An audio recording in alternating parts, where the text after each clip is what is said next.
કોબીના છે. તો એ ખેડૂતી કોબી ઉતારતો હતો વેચવા હાટુ. એટલે એના 2-3 પાંદડા કાઢવા, સમજાય છે ને? 2-3 પાંદડા કાઢવા અને પછી કોબીની લારી ભરતો. પાંદડાના ઢગલા પડ્યા. પછી અમને ઘરે ચા પીવાની. ઘરે ગયા તો અહીંયા 15 પશુ બાંધ્યા હતા.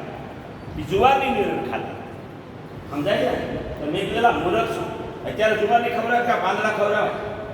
પાંદડા ઉતરે છે, પાંદડા ખવડાવે, ઉનાળે તારે જુવારની કામ આવશે. તો મને શું ખેડૂત કહે છે, પ્રફુલભાઈ અમારી ભેંસો પાંદડા ન ખાય. મેં કેમ ન ખાય? એ કે એના સાંભળા ઉતરી જાય, એટલું બધું ઝેર નાખે કે એના સાંભળા ઉતરી જાય. તો હરા કોબી કોણ ખાતા છે એ તો આપણને નહીં ખબર. આ કોબી કોણ ખાતા છે આપણે જ નહીં ખબર હોય ને. સમજાય છે? જેની ભેંસો પાંદડા નથી ખાતી કોણ ખાય છે? વાત સમજી લેજો. જેટલા રીંગણા પકાવે છે ને એક પણ એ પોતે રીંગણું ખાતા, જેટલા મરચા પકાવે છે એ મરચું નથી ખાતા. એ કોણ ખાય છે? સમજાય છે? આઘા નથી હવે, જલ્દી વારો આવવાની તૈયારીમાં છે. આછું વળવું હોય તો શું કરવું પડે? આપણી ખેતી 1 વીઘો કરવી, 32 પાક ભેગા વાવવા, અને તમે જાઓ તો જ વવાય. ભાઈલો વાવે એમ છે, સમજાય છે ને? બાકી તમે જ કરતા હતા, મારી તમે સોંપી આવતા હતા, તમે નથી જતા તો વાપરો મળતો નથી. આપણે સમજો આ બધી વાત આપણી ઉપર જ છે. આપણે ન ગયા એટલે આપણી ખેતી ભાંગી ગઈ. કેવી ભાંગી ગઈ? અત્યારે એક પાક ઉપર કપાસ, સમજાય છે? તમારા રસોડામાં 32 આઈટમ છે, 32. એટલી બધા જ મસાલા લ્યો, બધા કઠોળ લ્યો, તમે જુઓ 32માંથી એકેય તમારી. પેલા 32 કોની હતી? બધી જ આપણી વાડીમાં થાય, બધી જ આપણે લઈ આવતા. બધી જ અત્યારે ઝેરવાળી થાય. 1 લાખ રૂપિયા એક રસોડામાં જોઈ છે વાસી. કેટલા કેટલા ગણજો તમે. તમને ગણતા નથી એટલે ખબર નથી. બીજા કોણ લઈ આવતું હતું? કે તમે લઈ આવતા હતા વાડીએથી. આજે સીતારામ ખેતીમાં તો પૈસા વધતા નથી એટલે ભાઈ કાંઈ મેળ આવતો નથી. અત્યારે 20,000 રૂપિયા ખેતીની આવક છે. કેટલી? કોઈ પણ લાગ્યો 20,000 18,000 જ આવે છે. 40,000 નો ખર્ચ છે. તમને તો આટલો બધો ક્યાં કરી આવે ખર્ચ? સમજાય છે આ વાત? પણ આ રસોડાનું આવે, આ બધું આવે છે. અત્યારે તો ઘરે પંખા જોઈ છે, હવે તો એર કન્ડિશનર મૂક્યા છે, સમજાય છે? આ બધું વધ્યું છે પણ કાંઈ આપણું કામ આવતું નથી. ભાઈએ મોટરસાયકલ લઈ લીધી, સમજાય છે ને? એટલે એની હાજર વાડીઓમાં જવું. એટલે મોટરસાયકલ નહોતું તો એ 5 વાગ્યા નોકરી જતા હતા. હવે તો 8 થઈ જાય. અને એમાં જેની દાળિયા હોય તેથી તો તમે વારો કાઢી નાખો. જાતા નથી ઓલો દાળિયા પૂજા કરે એટલે ભાઈ રીણો માર્યો જાય, સમજાય છે ને? વાડીએ જઈને માવો ભૂલી જાય,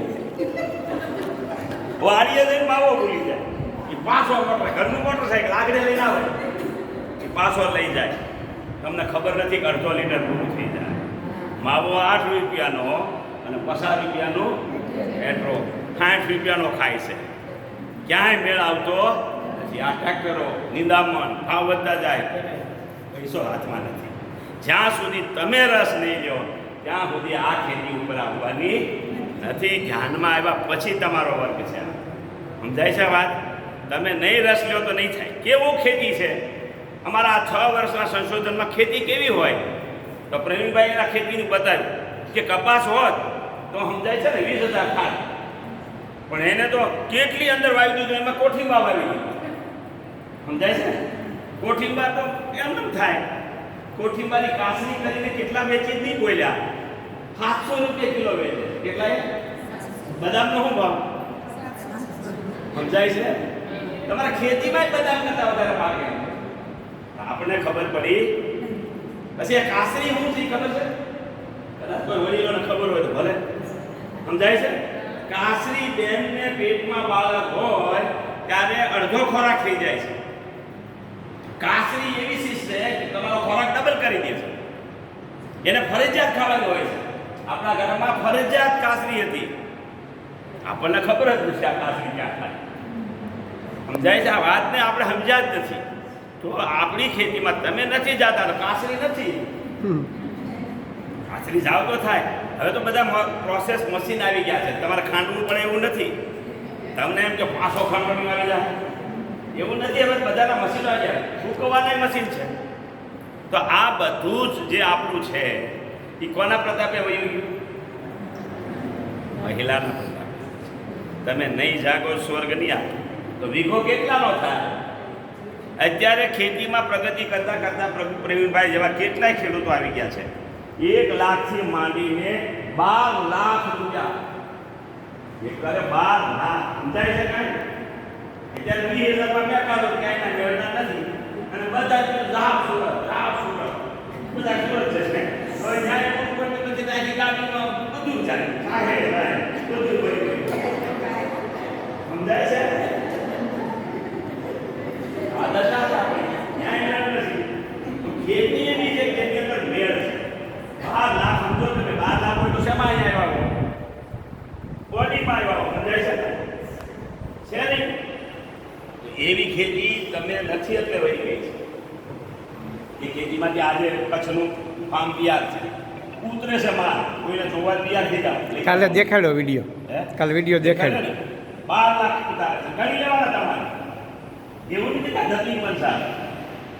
જ્યારે ખારેક ઉતરે છે એ તરત જ જામફળ ઉતરશે. એ પૂરી થાય. જામફળ પૂરા થાય કાળા ઉતરશે. સમજાય છે વાત? તરત પપૈયા ઉતરશે. આ બધી જ આઈટમ મહિનામાં આવે છે. 12 લાખે ગયા છે. અને વળી ખેડ નહીં, ખેતી નહીં, ખાતી નહીં, નિંદામણ નહીં, દવા ખાતર નહીં. સમજાય છે આ વાત? તમે નીકળ્યા પછી આ બધું આવ્યું છે. એટલે ખાસ તમારો વર્ગ એ છે કે આપણે સમજીએ. આપણે આપણા કુટુંબને બચાવવું છે, આપણા બાળકને બચાવવા છે. કારણ કે એમાં વારો તમારો પહેલા નથી, પહેલા ઓલાનો જ છે. તમે સુરતમાં જુઓ છો રોજ 8-10 ને એટેક આવે છે. નિશાળે ભણવા ગયેલી છોકરીને આવે છે. સમજાય છે ને? આપણો વારો વાહે છે એટલે બધા જાય પછી આપણે સારું છે એવું નક્કી છે. અને પાછા કોણ વાત છે? ભગવાનને પ્રાર્થના કરીશું પાછા વળી જાય. ભાઈ હું તો રોજ બહુ દીવા કરું, માળા કેમ કરો એટલે મને નહીં થાય એમ લાગે છે. સમજાય છે કે ભગવાન નહીં જાય? આપણે બેહવાની તો ભગવાન થઈ ગયા એવું છે. વાત સમજો આ બધી. આપણું તરોડા ગુરુકુળ છે. એને એક સાધુને કેન્સર થયું. મેં મોટા સાહેબને પૂછ્યું કાને કેમ કેન્સર? બહારનું બહુ ખાતા હતા. એ કે ફૂલભાઈ પાણી એ બહારનું હતા. સમજાય છે? એટલું ભગવાનને માળા નહોતા ફેરવતા. એ કે 4-4 કલાક બેહતા હતા. ત્યાં આપણું રીંગણું પૂગી ગયું. સમજાય નહીં તો ત્યાં કોબી પૂગી ગઈ. સમજાય છે વાત? તમારી ત્યાં નથી આવતી વાત. સમજો આમાં પાછા વળવાનો સમય પૂરેપૂરો પાક્યો છે અને એ આપણા આધારે જ છે. તાકાત આપણી પાસે જ છે. તમે અહીંથી શીખી જાઓ એટલે તાકાત છે.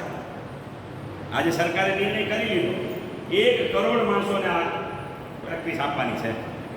અમે તો 5-7 જણા થઈ. કેટલાક આપીશું? એટલે તમારી આજે પરીક્ષા છે. સમજાય છે? તમને 5 દિન જે ભણાવે એમ નથી. તમારા પેપર લીધા છે.